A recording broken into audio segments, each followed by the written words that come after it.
साथियों सलाम, नमस्ते, सत श्री अकाल और जय भीम जोहार। साथियों, राजनीति गजब चीज है। पहले मूल्यों की बात होती थी, सिद्धांत की बात होती थी, विचार की बात होती थी, वैचारिकी हुआ करती थी, नैतिकता हुआ करती थी। अरे यार, ढूंढते रह जाओगे। अब कहीं दिखती है क्या आपको? हाँ, भाषणों में शायद दिख जाए, जैसे कविताओं में हम लोग कोशिश करते हैं कि कहीं कहीं डूब मिल जाए, सूरज की किरणें दिख जाएं, है ना। और भी जितनी चीजें जो जिनका लोप हो रहा है वो दिख जाए, तब मर्यादा, नैतिकता, सिद्धांत, वैचारिकी, ये सब चीजें दिखती नहीं है। जैसे कि डायनासोर खत्म हो गया धरती से, तो धरती से अब इन सब चीजों का खात्मा हो रहा है धीरे धीरे। मुझे नहीं पता कि डायनासोर का खात्मा कैसे हुआ है, लेकिन इन सब चीजों का खात्मा जो है, अंत जो हम लोग खुद कर रहे हैं।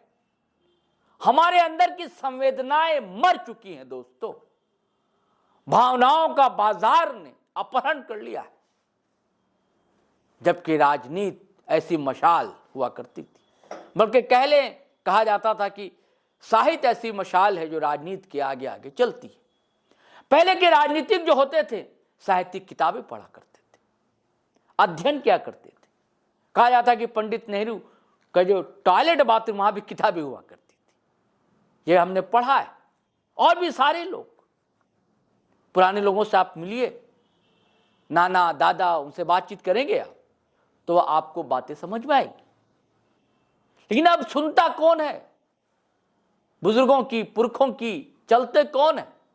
हाँ, नाम जरूर हम धरती आबा कर लेते हैं, नाम जरूर हम विनोद बाबू कर लेते हैं, नाम जरूर हम जयपाल सिंह मुंडा कर लेते हैं, मदरा मुंडा कर लेते हैं, जिंदाबाद भी करते हैं। अभी देखिए ना, धरती आबा की जयंती मनाई जा रही है, 150वीं जयंती है, जगह जगह आयोजन हो रहे हैं।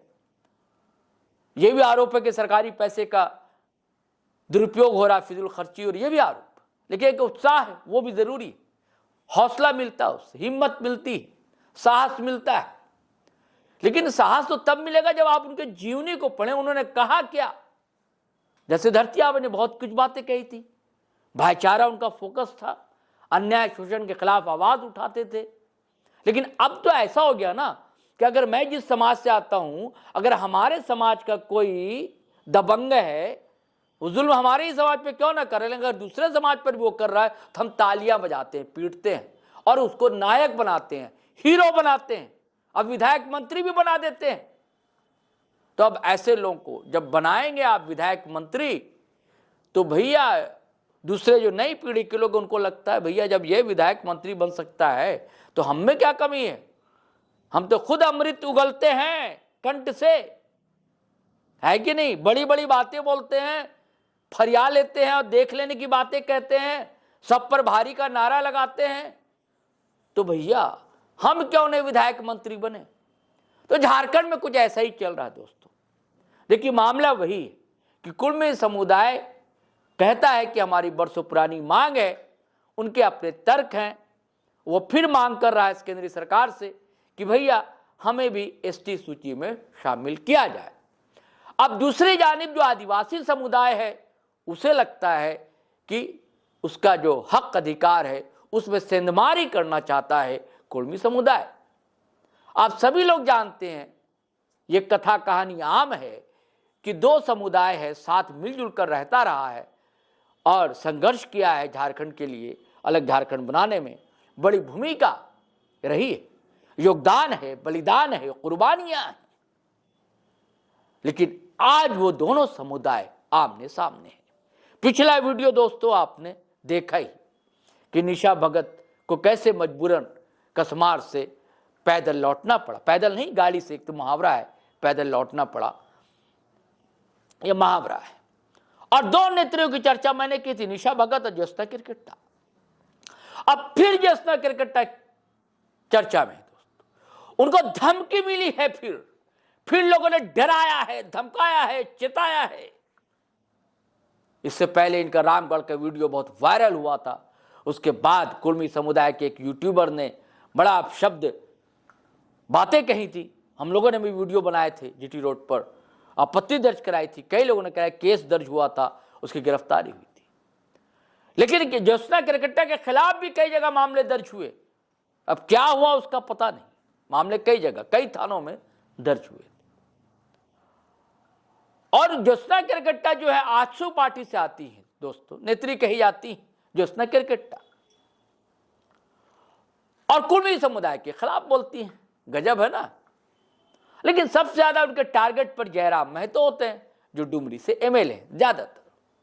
और अभी भी एक वीडियो, मैं आपको वीडियो दिखाऊंगा आपको, उनके पास एक कॉल आती है, वो हेमलाल महतो अपना नाम बताते हैं, और ज्योत्सना कहती हैं कि ये जयराम के समर्थक है। वो अपने आप से नहीं कह रहे हैं, आप खुद वीडियो सुनेंगे कि किसके समर्थक हैं क्या नहीं। उनका बस ये है कि आप ऐसा ना बोलें। वो भी, उसकी भाषा भी सही नहीं है। अगर उसका नाम हेमलाल महतो तो उनकी भाषा सही नहीं है। आप किसी भी स्त्री को इस ढंग से आप कॉल करके धमका नहीं सकते, चेता नहीं सकते। ये तरीका सही नहीं। हमारे स्त्रियों को सम्मान होता है।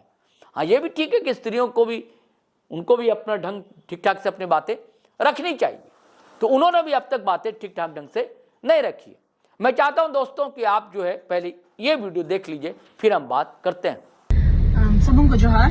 मैं ज्योत्सना, आप सबों की आदिवासी बेटी, और मैं अभी खूंटी जा रही थी प्रोग्राम के लिए, और खूंटी जाने के कार्यक्रम में मुझे एक कॉल आता है हेमलाल महतो जी का, जो दिल्ली से हैं, और वो मुझे फोन कर बहुत अजीब तरह की बातें बोलते हैं, जो मुझे अच्छा नहीं लगा। मैं, क्योंकि अपने समाज के हित में बात करना गलत नहीं है, सभी अपने अपने समाज के हित में बात कर रहे हैं, उस बिहाफ में उन्होंने अजीब बदतमीजी की। मैं वो वीडियो डालूंगी, आप सुनिए, बताइए क्या कहना वो चाह रहे हैं। सुन पा रही थी? नहीं सुन पा रहे थे, बोलिए ना। बोल रहे जयराम महतो से आपका क्या दुश्मनी है? चाहे क्या नाम बताएं भैया आपका? लिखते जा रही है क्या? हाँ लिखिए और फिर एफआईआर करिए। हाँ, बताइए ना भैया प्लीज। प्लीज। आप अमित महतो को अधिक कर दिए, तो इसका मतलब क्या सोच रही कि सभी कुर्मी महतो को डाल देंगे जेल में? हम तो ऐसा कुछ बोले भी नहीं है, आप ही को अपने से बोलना हो रहा है। हम तो ऐसा गालीबाज लोगों का समर्थन दे रहे हैं। आप शर्म नहीं आ रहा इस तरह का हड़का रहे फोन करके? मैडम काट कह रही फोन? तो मेरे पास यही फालतू काम है कि आप लोग जैसे आदमी से बात करते रहे, जो बदतमीजी करे ज्योत्सना से। और भी काम है मेरा, मीटिंग में आए हुए हैं, अपना बैठ के बात कर रहे हैं, तो मीटिंग में फिर में हम आपका फोन नहीं ना उठा सकते। हम आपका प्रतिनिधि लोगों को क्या फोन करके डिस्टर्ब करते हैं?